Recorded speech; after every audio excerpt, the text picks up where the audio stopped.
Institute for the Unification of Private Law, UNIDROIT.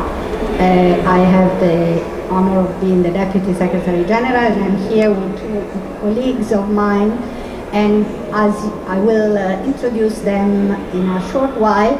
But what I would like to do is to introduce the topic of the panel, which is UNIDROIT instruments and the Sustainable Development Goals. And this is why the main part of this panel will be dedicated to two very new projects at UNIDROIT, which are closely related to the achievement of Sustainable Development Goals at global level. The first one is the project on verified carbon credits, and my colleague Giulia Previti, who is a legal officer at UNIDROIT and an expert in due diligence investment in a previous life, will guide us through the reasons why this project was started and what are the topics that will be addressed by the experts, because we already had the first working group. And as we know that the audience here is of partly, at least if I understand, of students who are however lawyers, so they are studying law, then perhaps this is exactly the type of topic that might be interesting for you. And it especially answering the question why private law is important and why the harmonization of private and commercial law can help achieve, and how it can help achieve the Sustainable Development Goals. Because usually one looks at regulatory frameworks, public law frameworks, but actually private law can be particularly helpful in this regard. And the other project we would like to talk about is again a new project started at UNIDROIT with two working groups which were already held, and it's about giving guidance for the drafting of international investment contracts.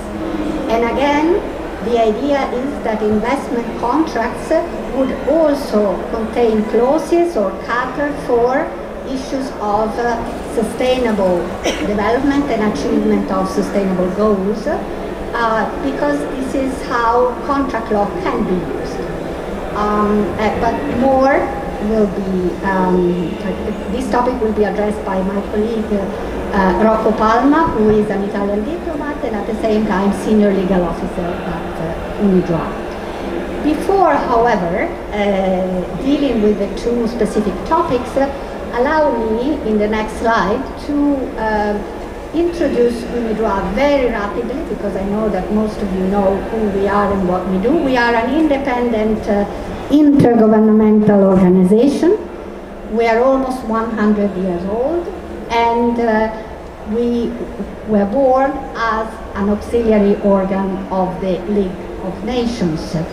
And what we do, and this is important, especially for the projects we have and the instruments we have developed in order to help achieve the Sustainable Development Goals globally, it is important that we cooperate on a regular basis with a number of UN agencies, including, for example, the UNCITRAL, the Commission of the United Nations for International Trade, and FAO and IFAD, particularly for our work on agricultural development and private law, and IDLO, with which we now have, together with the EBRD, a new project on corporate due diligence in the global supply chain.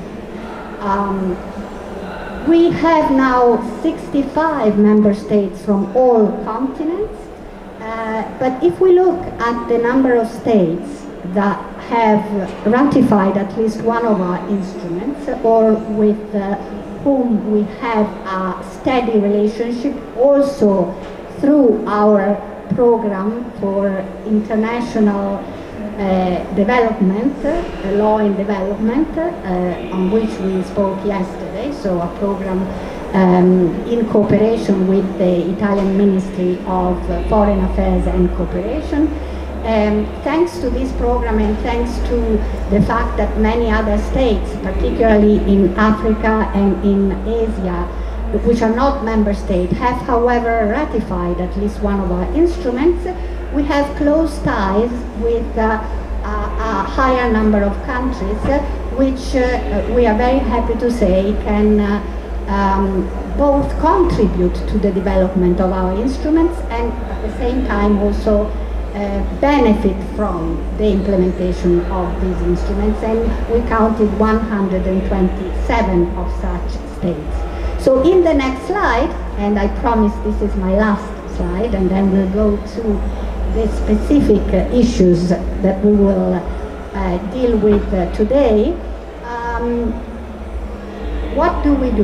We modernize and coordinate international private and commercial laws through the development of global legal instruments, which can be of different types: treaties, conventions, international conventions, multilateral treaties, hard law, but also very different types of soft law instruments. And the two instruments we will discuss, the two projects we will discuss today, are actually soft law guidance, even if they might be different in the way they approach this guidance.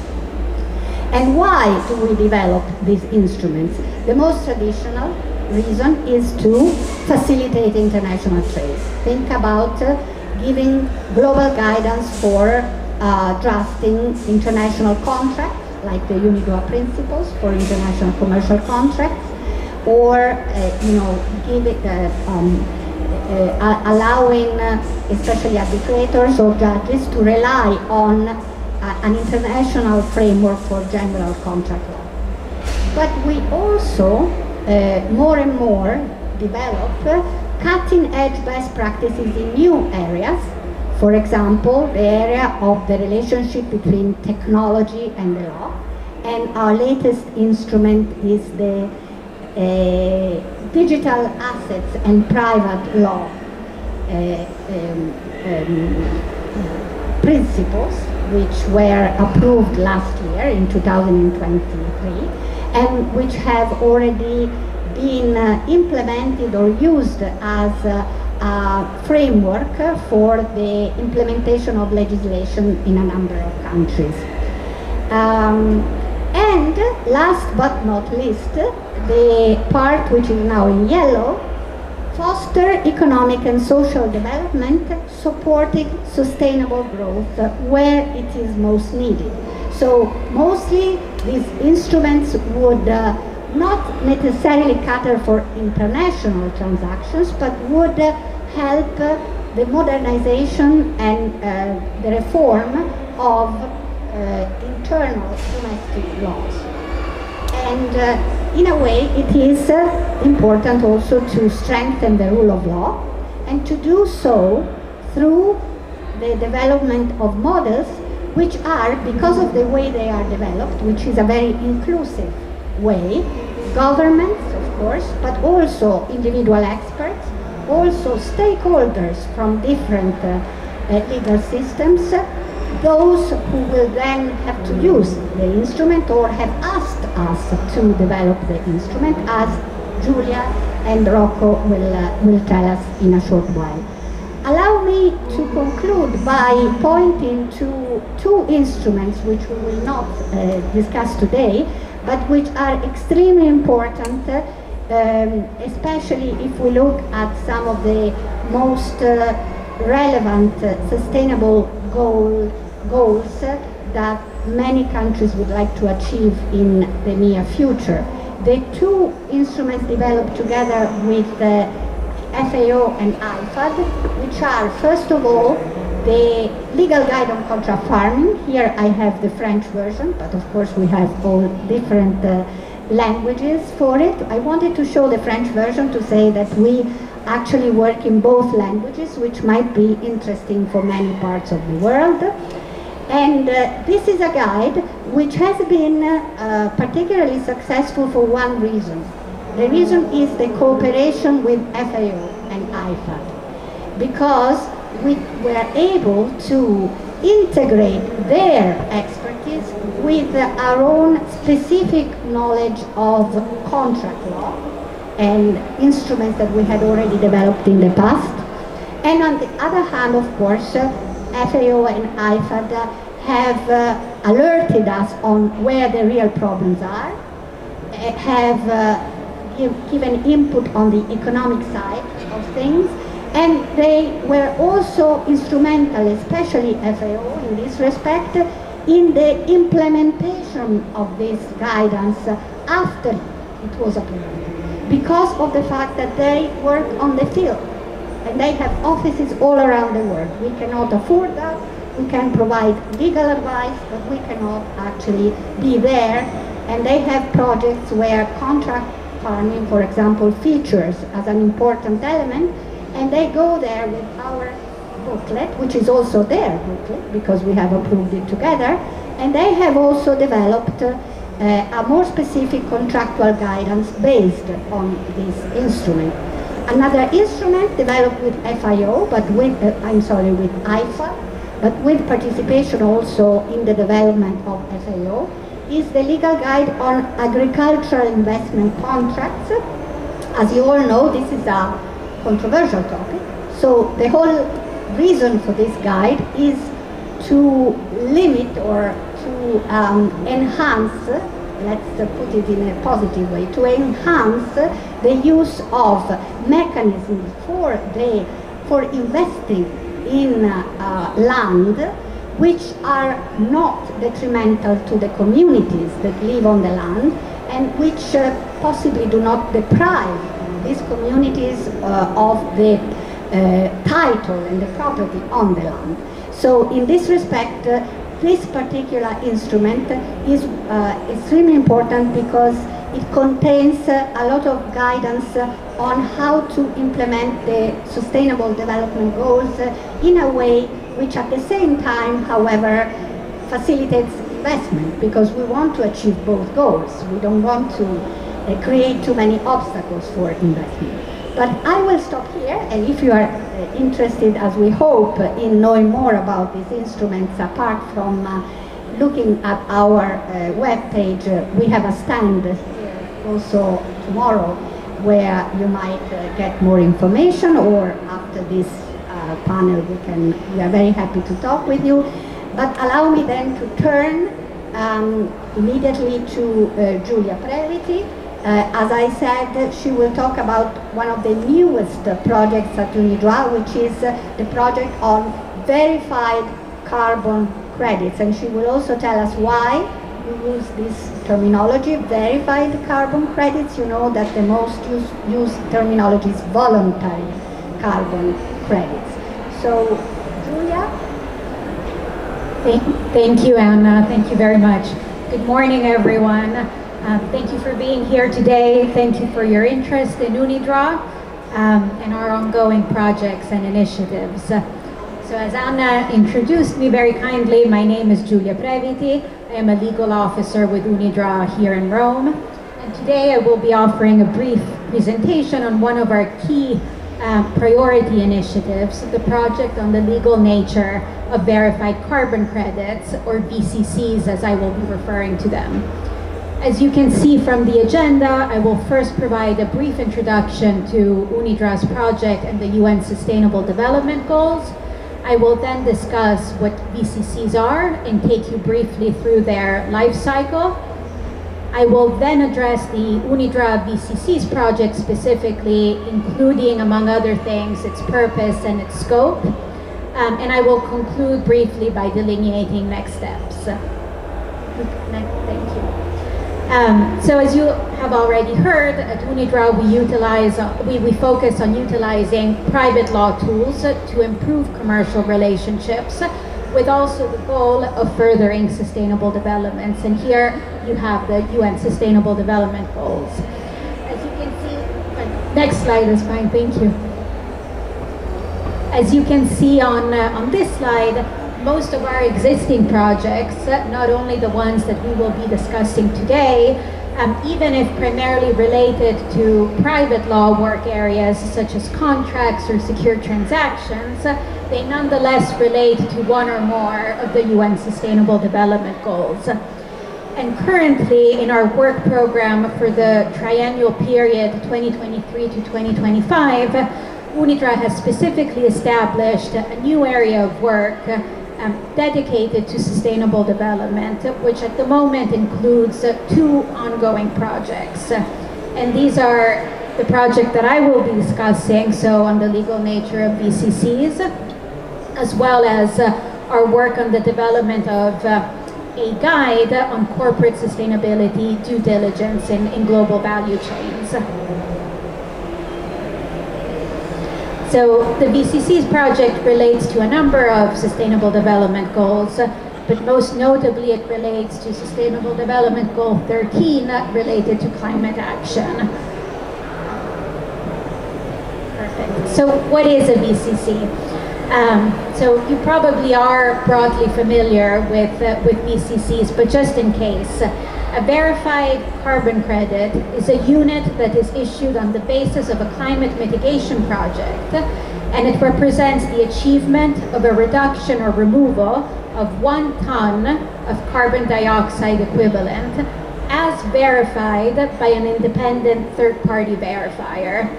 And here the key is that 1, the VCCs are project-based, and 2, that those emissions reductions or removals achieved by that particular project are independently verified by a third party. Importantly, the VCCs are not themselves the greenhouse gas reduction or removal. They are instead a certification representing that those removals or reductions have been achieved. They may be used in a number of different ways. They may be purchased to comply with a statutory obligation. They may be used to calculate a corporate's net zero compliance, to neutralize the impact of a positive emission that has occurred elsewhere. They can be bought simply as an investment to be held and subsequently sold on the secondary market, or they can be used to contribute towards the mitigation efforts of a third country from which the VCC has originated. Thank you. So just briefly to take you through the key steps in the life cycle of a VCC. So as I mentioned, the generation of a VCC starts with the development of a climate mitigation project, meaning a project that is aimed at producing a positive environmental impact by mitigating greenhouse gas emissions.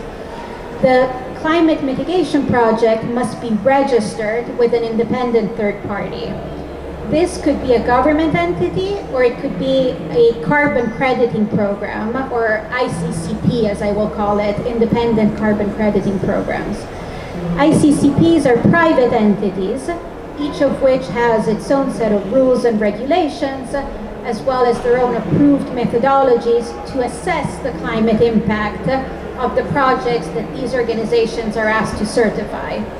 So before registering a climate mitigation project, the ICCP will assess whether that project complies with that ICCP's rules and regulations and accepted methodologies. Once the climate mitigation project has been registered, then the actual greenhouse gas reductions or removals achieved by that project over a particular period of time must be verified by an independent third-party verifier. So, these projects could be carbon sequestration projects, they could be reforestation projects, nature-based, technology-based, a whole host of climate mitigation projects. But the point of this process is to verify that those emissions or reductions have actually occurred. So once this happens, the ICCP issues the VCCs into a registry account, and each VCC importantly is given a unique serial number and recorded, so they can easily be individuated and and recognized. Great. So once all of this happens, the VCC can then be traded. It can be sold on the open market, either over the counter or through an exchange. Importantly, if a VCC holder wishes to claim the benefit of the VCC holder must retire the credit. Claiming the benefit of the VCC can take various forms. As I said before, it can be used as an offset in a compliance program. It can be used to make a statement. For example, a corporate entity making a statement that they have reduced their emissions by purchasing these VCCs, or offset their emissions, I should say. But importantly, once retired, a VCC can no longer be traded. It ceases to exist, and all that is left is a record of it. A VCC may also be suspended or cancelled. This usually refers to a situation where an ICCP decides to suspend a VCC holder's account and their ability to deal with the VCCs. If, for example, there have been instances of fraud or non-compliance with the terms of use of the particular ICC. Eventually, suspension could result in permanent cancellation, and then in that instance as well, the VCC ceases to exist. All legal and beneficial title and interests in that certificate will be extinguished. So now turning more specifically to our project at UNIDROIT. This was initiated following a proposal submitted by the International Swaps and Derivatives Association, which was subsequently supported by the government of Paraguay. In 2022, our governing bodies decided to include the project in our triennial work program for 2023 and 2025 with high priority, meaning that we're proceeding full steam ahead. So what's the purpose of the project? As Anna mentioned earlier, it is to provide guidance on private law issues in order to enhance confidence in VCC transactions and support the development of a well-functioning voluntary carbon market. And the idea is that a robust voluntary carbon market could in turn play a key role in fighting climate change, in achieving the goals of the Paris Agreement, and facilitating fulfillment of the UN development goals. And this is an example, as Anna was saying earlier, of where private law can really, even if we're focusing on commercial relationships, but this can really help achieve the goals of the Sustainable Development Goals. And also, given that a significant share of the projects that actually generate VCCs, so those reforestation projects, carbon sequestration projects, they tend to be located in developing countries and in developing economies. So a reliable carbon credit market also allows the opportunity to increase capital flow to emerging markets and provide funding to these climate mitigation projects. Okay, so how do we achieve the objectives of the project? As Anna said earlier, our fundamental statutory objective at UNIDROIT is to prepare modern and, where appropriate, harmonized, uniform rules of private law.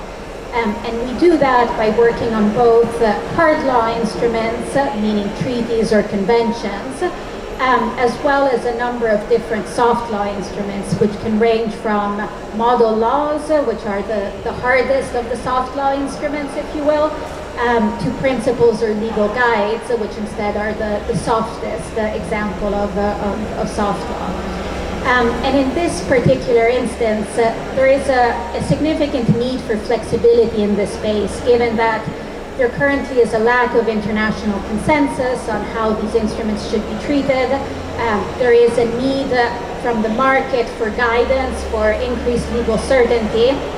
And so the instrument that we will be working on and that we are working on will most likely take the form of a soft law instrument, most likely in the form of principles with explanatory commentary.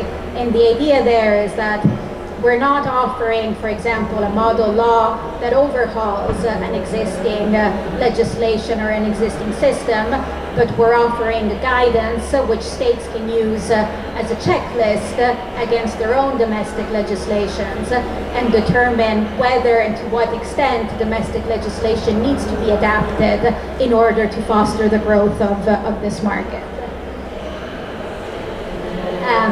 So just briefly in terms of how we work, we draft our instruments by designating working groups which are composed of experts from relevant fields. And so in this case, we established a working group in cooperation, very close cooperation with other international organizations, and in this case, the World Bank, as well as UNCITRAL.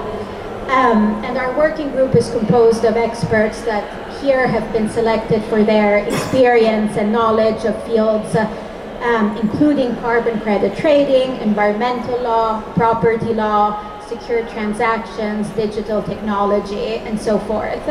And we also regularly invite relevant stakeholders from the private sector, from academia, from international organizations to participate as observers. And that's very important because we want the instrument to have to be endorsed by the people who will end up using it, and we want the market perspective to be included as well, because this is not an academic exercise. We want an instrument that will actually be useful and will be used by the relevant people in the field.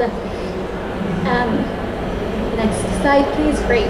Just briefly, so as I said at the outset, the focus of the instrument will be to facilitate transactions in BCCs and increase their predictability, supporting the growth of the market.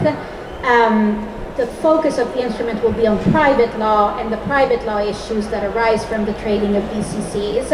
And these are likely to include determination of when a BCC comes into existence, issues related to the transfer of BCCs, including passage of title, and the impact, the effect of fraudulent transfers, and the effect of a BCC's retirement, suspension, or cancellation on a BCC's holder's proprietary rights. And then other questions such as intermediation, secure transactions, insolvency, and so forth. So this is really the private law lens through which we're looking at these issues.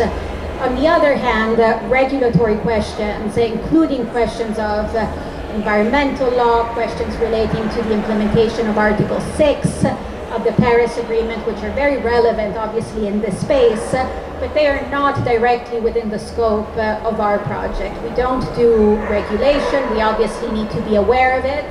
And we have regulatory experts in our working group, but that's not the mandate of our work. And just briefly, and I'll be ending very soon, I promise, as I wrap up, I just wanted to note that the fundamental question that is currently being addressed by the working group is whether it is possible to recommend that a national system of property law can apply to BCCs.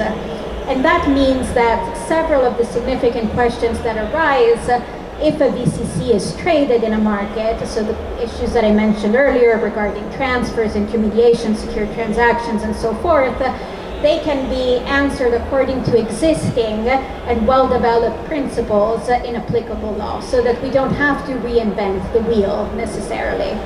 And so currently there is general agreement in the market and also within our working group that in order to attract the necessary scale of investment needed for BCCs to raise climate finance, they need to be deemed property. And so the focus of the working group is currently on analyzing the reasons why BCCs can be deemed to be the subject of proprietary rights and all the conclusions that derive from that. And just briefly to conclude, these are the next steps in our project. The working group will continue to meet at least twice a year to advance on the drafting of the instrument. Once there is a sufficiently advanced draft, it will be shared for public consultation so that stakeholders outside of our working group will have an opportunity to comment and provide feedback. And then the goal is to submit the draft instrument for... We are working for the next generations, if you have not noticed. This is also why we are developing this kind of instrument for the future, for the next generations. Now, Rocco, I know you don't have a long time, also because you are also speaking immediately afterwards in a panel organized by the Italian Association of Arbitration, but I will go very quickly. Julia sent me, because you already know the methodology, the area which the work program, and so the area where UNIDROIT is working on sustainable development. And I will concentrate, of course, on the project I'm responsible to accompany in UNIDROIT. So let's start with the relevance of the UNIDROIT project to sustainable investment contract to sustainable development. We have three, I would say three things: the background of the project, the relationship between international investment contract and sustainable development, and what are we doing? I mean, what's the state of the art? What our experts, our workers are doing at the moment in order to come out with future possible instruments which can have a bear on an impact on sustainable development.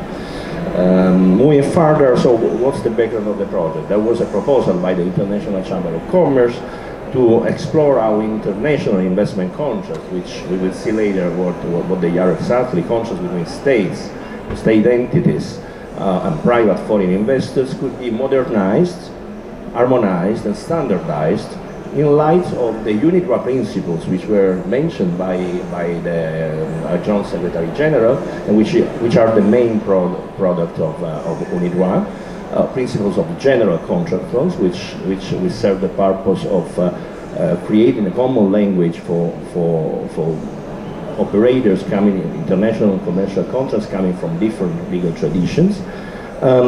In light of the AICS standards, you know, the International Chamber of Commerce is producing model clauses, model contracts, which are based on the usages of different industrial sectors, which are a standard, a points of reference, a benchmark in international trade, with a view to address a number of developments in the area of international investment law. And we will see shortly after which are these new develops, and which mainly regards also sustainable development issues. Now, what we did a first workshop in order to prepare, to understand what are the problems on the table in the agenda, which was made, I think, in July. In June, I was still not here, but it was June or July 2022. Then we had a governing council which adopted and promoted the project and approved and gave high priority to this project, and then an assembly at the end of 2022 where the project was finally included into the work program. From then on, we have been doing 2 preparatory meetings with the ICC, and then 2 sessions, official sessions of the working groups, where we have reunited the most important and prestigious experts in the international investment law and international contracts, in order to discuss and to reason how we could produce an updated instruments in order to regulate international investment contracts. Now, we are expected to produce within 2025, in 2 years, very hard work, I would say, a final instruments which could take 2 different forms. So one school is for a contractual guide, so we will provide we have seen the list of the instruments, of software instruments, allo instruments that UNIDROIT can produce. In our case, we will be into the issue of creating, drafting a contractual guide, which provides guidance on how to negotiate these contracts, how to conclude, how to form these contracts, how to shape their clauses, with a list of model clauses. Or the alternative would be a list of principles. So we would work for a list of principles with commentaries, which would explain the reasons why we adopted a certain principle.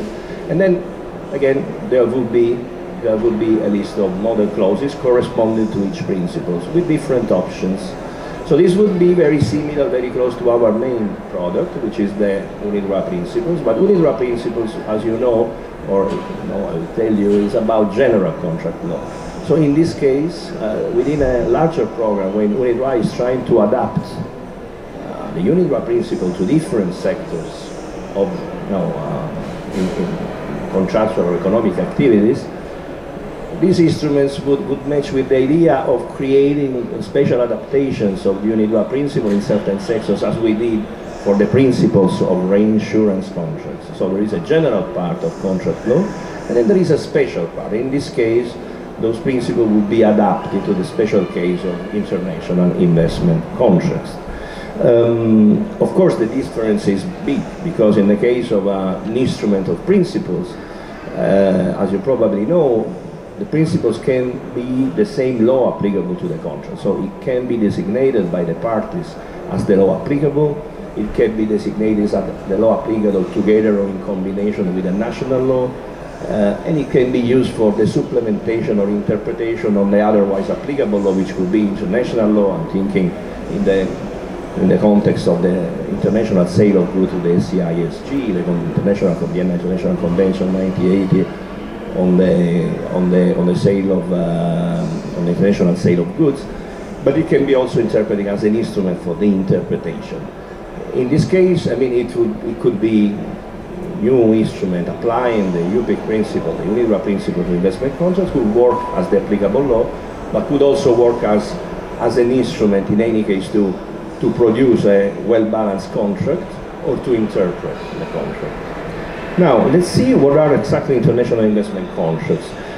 We had quoted, it was mentioned, the ALI guide by the Adjunct Secretary General. The ALI guide deals with a particular segment of international investment contracts, those contracts which has to do with the use of land in agriculture. And so this guide is particularly tailored to the idea of protecting weaker parties. So, people working on that land that the government or governmental agency can give to foreign investors in order to create an activity, a big-scale activity in the field of agriculture and agricultural production.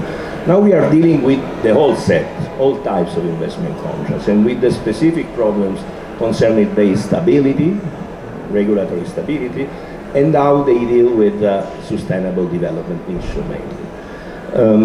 What are state contracts? Mainly, state contracts are contracts where a state or a state agency enter into a medium long-term relationship with a foreign investor. Medium long-term relationships mean that usually the investor comes into the country and brings a lot of money and makes a lot of investment there. Usually there are big sunk costs, so for 10 years, 20 years you just work on the establishment of the investment, and then you start recuperating the costs of the investment by developing economic activity. So there is a kind of, usually a contribution to the economic development of the state. There is a long-lasting presence of the investor in the country, and this of course creates and engenders a lot of problems, a lot of issues that have to be dealt with. Let's think to more concrete examples. Usually there are three areas. So we think to energy and mining, oil and gas sector, and so the activity can be exploratory. So we explore the land, we see whether we find oil or gas. We could find, we could not find, and then we return the land where we don't find. If we find, we make the drilling, then we make the spilling, then we make the refinery, then we make the stock clearing, and then the commercialization. So long-term activity, long-run activities. And the same is for another area which usually is infrastructure. It can be less long than the energy, but you have cases where you have to build an hospital, you have to be a dam, you have to be an airport. So we are speaking usually of long-term constructions, and in any case, usually, in contemporary times, you have also a kind of PPP, a kind of running of the following activity together with the state. So the company who produce or construct the activity, the site, then usually run the airport or create a condition where it can run and recuperate the costs of the operation that are made in the medium and the long term. And then another area is industrial cooperation, which is quite similar, where you can build a plant, an industrial plant, and then run the same plant with the state entity and the government and recuperate the cost of the investment. So these are three big areas where we have investment contracts, and you can deduce by yourself the importance, the impact that this can have on issues of sustainable development, particularly on the environment, on the society, the societal interests or problems that this can create, and of course issues of management, issues of governance, issues of protection of human rights. So first, a negative impact, first negative assessment that we can do is about how big infrastructural project can impact on the way a community lives on the area where the big investment is made. So if you construct a dam or a big airport, you can have to displace entire communities. You have to deal with those communities. You have to create a relationship. We can explain why you are working in that way. You have to resettle the community. You have to give them compensation. You have to establish channel of communications, grievance mechanism in some cases, and again also in the case of exploratory contracts concerning oil and energy, you have to go, you have to make exploration, you have to make drillings, and of course you impact on the environment and you impact on the right to a healthy environment, to customs and ancient usages that communities in the land can have. So there are many cases that bring to the attention of the global public opinion issues of big investments having an impact on societal interest, on tributes, on communities in areas like, for example, I'm thinking to the Ogoniland case, the Ogoniland people, which is still going on with an important multinational from the Netherlands, where which came to the light, to attention of the newspaper and of the media. But I mean, we have many cases in, let's say, in the area of international investment law where big important investments were impacting on the lives of the people on the ground without leaving to them advantages. This has fostered a feeling, a perception of manifest injustice of investment operation, which does not take into account the interest of the local communities, of the people which is affected by this operation. One big problem in international investment law is that international investment law is traditionally construed, and I'm not thinking about the contracts, but I'm thinking about the investment protection by treaties, by public international law, what probably you have heard like being bilateral investment treaties.